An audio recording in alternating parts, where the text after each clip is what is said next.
Jeff, there are three contestants behind this black curtain right here. How's it going, man? Pretty good. Very How nice are to you? meet you. I would be remiss if I didn't tell you that you're the reason my father had a panic attack when I was 19 years old. I saw Jeff, who lives at home, completely changed my life, and as a Jeff myself, I felt called to making films, man. Thank you, and I'm so sorry. Me too. And I'm in my early 30s, developing my third feature film. I'm drawn to both horror and dramatic comedy. As I hone my voice as a director, I wonder if I am hindering myself by not picking a lane. Can a filmmaker build a strong identity across seemingly opposing genres? Just trying to build an audience, when you're coming up is so difficult. And when you're drawn to two different genres, like, again, I really grew up loving comedy movies. I saw The Ring way too young, and it pushed me completely the opposite direction. I fell in love with, Judd Apatow, discovered Jason Segel, which is how I found Jeff Who Lives at Home. And then slowly, as I got into later years, I started finding myself gravitating towards horror, and now I'm pulled between both of these things. I really loved the sort of movies that you and Mark were making, and I watched those at pretty formative years. And I really love just the movies that are comedic, but at the right moment just punch you in the gut and really show you a different side of life. But also just horror seems like a genre that is easy for people to latch their teeth onto, right? And it's easier to market in a way. I was just curious if you could shed any light on that. that's a great question. So you made two features already. I have. Both were sub $10,000. The first one is called Blight. It was very mumblecore inspired. I had an outline for the movie. Every single scene had like sort of a point A, point B. I shot it my final month of film school with a bunch of my classmates. We got international distribution for the movie, but then it kind of hit February 2021, and it just didn't make the splash we wanted. It was kind of a weird time for movies in general. And then we entered into the pandemic era. The second follow-up movie is called Semicolon, and it's more of a... I set out to make a dramatic comedy, and it just ended up coming out much more of a drama than anything else. But that was the same group of collaborators, and that was, we shot the whole thing here in New Orleans at my house. It was the first project post-pandemic when everyone had their vaccines and felt safe to get in the same room together. So it was like just a beautiful experience. The movie has not come out yet. We submitted it to New Orleans Film Festival. It's just taken a wicked long time to meet the right people in post-production to actually like finish the project. But I'm happy to say it is done now and just kind of waiting to see where it goes. That's fantastic. I love to hear that you're making movies for $9,000. I think that's so important because, like I was saying before, it gives you an opportunity to make a movie, and if it fails, you can get up, or not even fails, if it just doesn't get the traction that you want, to get back up and do it again, because there's so many people who raise $500,000 to make their first feature, and if that feature is not a banger, you're probably never making another movie again. Right, exactly. I mean, how many times can you ask everyone you've ever met for $2,000? Yeah. So I think it's great that you're doing it as cheaply as possible. So I'm always inspired by people who are doing that and giving yourself a chance to keep making art. In terms of horror versus dramatic comedy, I'll say two things about it.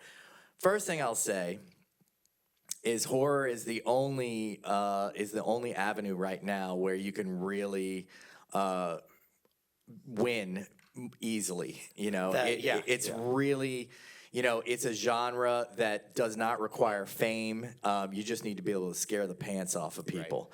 Right. Talking to you right here, I have a feeling that you're more into psychological horror and Indeed. yes. Your main goal is to not make people pee in their pants in a movie theater. Yeah. That kind of horror is really the trump of all things, in terms of how can you make a $5,000 movie and sell it, and it makes hundreds of thousands of dollars, if not millions of dollars, in the movie theater. So I think if you can make horror and you're into it, I think it's a very it's a smart path to go, to just keep honing your skills and have a chance at getting paid to make movies and do that. That being said, I think ultimately what we're talking about here is making art. And just talking to you right away, I can tell you're an artist. You want to make art. You want to express yourself. You want to find new ideas. You want to share it with the world. I think ultimately, being an artist is a devotional practice. And if you're going to achieve your highest self, and if you're gonna channel something that's gonna really like break through to people, I think you owe it to yourself to just go really deep on whatever that is and let that be the thing. Because yeah, making a dramatic comedy is really hard right now. It's an execution dependent original piece of art, and you probably don't have famous people in your movie, you know. So so that's extra hard. That being said, nobody knows anything. And everyone is pawing around in the dark. I'm still pawing around in the dark. I'm in a weird place in my life right now where I made 2 incredibly excellent television shows that were original dramatic comedies. And it's been incredibly difficult to set up more TV shows like that because we're in a cycle right now where people are in a fear-based mindset. And so, you know, they're very much more interested in, you know, franchises and horror films and things that, you know, can break through to large groups of people. I mean, there are just certain horror movies, if it gets in movie theaters, there's just a certain amount of the population that's just going to go. Yeah, and people don't really care if it's good or bad They to don't. an extent, because if they, you know, queue up for a dud, they can talk about it afterwards. Exactly. And like, oh, man. Obviously, the goal is to make something great, you know, not setting out to make anything that doesn't resonate with people. But so you find that still like kind of where you are, because I, you know, was fortunate enough to see the Baltimorons in theaters, and like I didn't recognize any of the faces on screen. I thought that was awesome, and that's something that like you kind of feel like that push and pull too, where it's like, do you try to land a name for your movie? Because me personally, I really gravitate towards films when I don't recognize any faces on the poster, you know, because I find it a lot easier to like sink into it and believe it. It's easier to get away with that in horror. But a lot of the ideas that I'm thinking of lately, I feel like they're all just so like of our time right now too. People really want something to be like hopeful about. That's like kind of what pulls me away from like going full force into horror. You know, I think Project Hail Mary just hit at the box office, right? And it's been deemed this hopecore filmmaking, where people were like, oh my God, it was such a beautiful movie, and I just felt happy after it ended. And like when credits were rolling, I like felt positive, and like I really think we need that.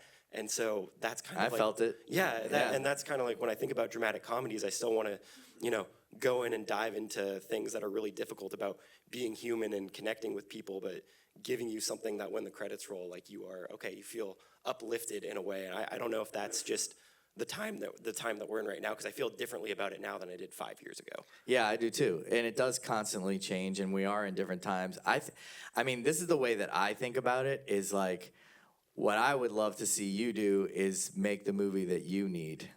You know, not just to make, but to see, you know, because I think when you engage in that process of discovery and of mystery and like, you know, submitting or surrendering to the mystery of this thing that you don't really even know what it is, but it feels bigger than you. I've made a few movies like that recently where I just felt like called to make this movie, and I don't even know how good it can be or whatever, but it's kind of what your soul wants, you know, and that's what's gonna, if you can really break through, that's what will get you there. It is like, you know, you going to your heart of darkness, figuring out what you needed to learn, the hero's journey of yourself as you make the movie. Maybe the movie is a dramatic comedy that scares the pants off of people. I don't know what it is, but I think that, you know, we get into a dangerous position when we start trying to predict the market and what people want. But I think, you know, I wouldn't say that you're wrong. I think you're right, and that people want hopeful stuff. And there's just a bunch of weirdos who just wanted to get the shit scared out of them. Yeah, very true. I'm not that. That's not my demographic. I am not. I just acted in a horror film. Scared the hell out of me, by the way. I went to Dublin for 2.5 months last summer and acted in a horror film for Blumhouse. It's pretty wild to be a part of something where the feeling on set felt there was a freedom there and a confidence and a lightness, actually, because no one ever said this out loud, but the feeling was, at worst case scenarios, we're going to break even on this movie. Right. And if this movie is good, and this movie has an incredible concept, it's called Other Mommy, and it's basically about how becoming a mother is a horror film and turns you into a literal fucking monster. So conceptually, it is tremendous, and it is, I think it could be, it could be a huge banger. So their whole feeling on set was, we're going to make our money back. And if this movie is what we think it can be, we're going to make $250 million. That's nothing to sneeze at, Yeah, for sure. And sometimes in our lives, we might need that. You might need a win. Yeah. You know what I mean? You might need a financial win. You might need you might need to make something that just works. But in my experience, and I'm just realizing this now because you asked me, the best movies that I've made have come from very murky personal circumstances where I'm like, I don't even know what I'm doing here, but this is where I need to be. It's like, how do you know when you're on the right path when there is no path? Right. And I would just say follow those tingles and really try to stick to that thing that you, and then I'm going to contradict it completely. Please do. Then have just a dumb movie you're making on the side that's an affair. Yeah. Yeah, for sure. So maybe make both. The trying to find the time for everything, though, right? The time, that really is it. That's the trying to be the ringleader and push feature films up a hill when it's like, all right, you've got no money to really make anything. It's taken 4 years to get this last one completed, right? And it is exhausting. It is. That is the biggest thing, setting down to start on the next project is really trying to make sure that I'm spending, the next 6 months on the right thing, trying to get the first draft done. I mean, part of what I would recommend too is in terms of being able to dance a little bit more and not have the onus, because I know that onus. I have 2 kids. We live in Los Angeles. I'm a single earner, income for our family. I kind of lose money making original art. Frankly, I get paid doing it, but what it costs to live in LA and take care of my kids, and and I weirdly make my money as an actor now. And I'm up against kind of the same stuff. I mean, obviously we're in different circumstances, but I think the same core battle is still there. It's like, woo, if I'm gonna do another movie next year, it better count. It better work out. So. It better be just right. It better, all those things. I think, I would also, and it's, people don't want to do this when they've already made features. They don't want to go back and make short films. But there are a lot of filmmakers that do it. And I've actually been thinking about doing it in terms of proof of concept and just when you're trying to create something new or trying to figure out, even if it's just I have these 2 friends, I think they might be incredible. We don't know until we actually shoot that thing. Yeah. I just wonder if there's maybe some short films that you can make that if they catch, and because then that film, without having, in the spirit of what I was saying before, you don't have to commit to that 2 or 3 year journey, not really knowing if that's where you want to be or where it's going to take you where you want to go. The short film is something you can shoot on a weekend that could proof of concept and then feed back to you to be like, wow, this is so deeply scary, good, or scary, or whatever it may be. I think it's the idea is just keep yourself in a position of being able to make art and express who you are so that you can clear the channels and keep them fully clear. The last question I want to just ask is how do you feel about your feature films? What rating would you give them? I would give the horror probably out of a scale of 10. Yeah. I would give the horror a 4.5. I think it had strong I love it. Honest, I am so impressed. No, so here's the thing. The horror film, I wrote this like the last month that I was in film school. And I think I've heard you and Mark talk about just like your internal movie barometer, where it's like, you know how the pacing of a movie should go, right? But I just didn't have the thematic structure quite in place yet. But like the pacing, it was great. But just structurally, it kind of, and narratively, it fell apart a little bit in certain parts. But there are things that really work. It's great that you can identify that. Yeah, I love it. But I think that the acting really worked, and the chemistry between the characters worked, and that felt real. Semicolon, the one that I shot in 2022, I don't know. It's tough because I really had a chip on my shoulder with this one, because like the team, just for a variety of reasons, mostly related to the pandemic, but the team just kind of fell apart, and the subject matter is very heavy and personal. And I was trying to push this movie up a hill for a really long time by myself.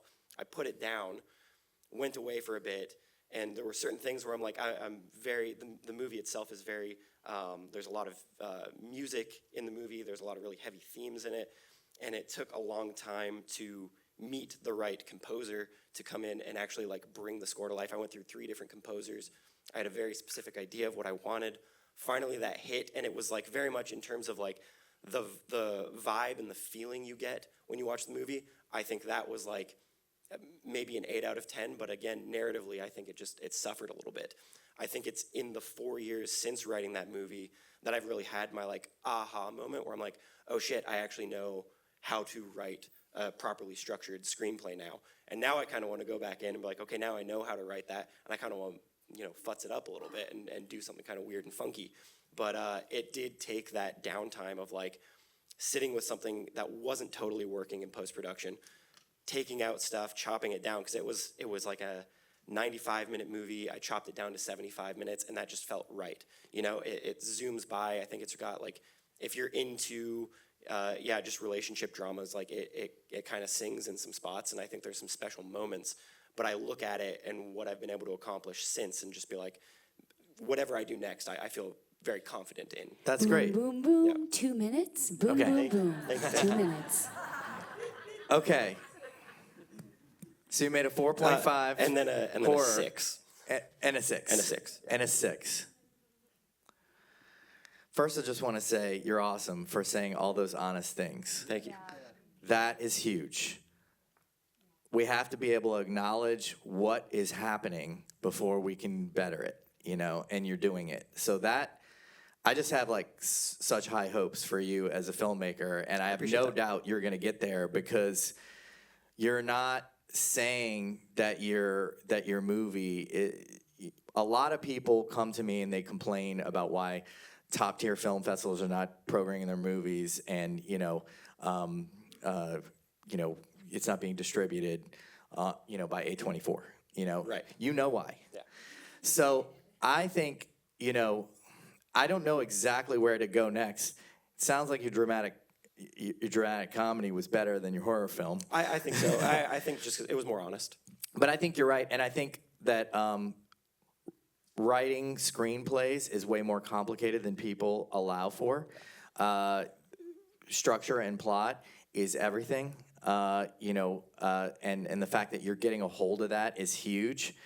I mean, my advice to you is just keep going. Just keep going, and I would say, it's just an intuitive thing. I think you should make a couple of short films. I think you should make a horror short film and a dramatic comedy short film as you're writing your next thing and preparing it, so that you're still making art and getting that feedback.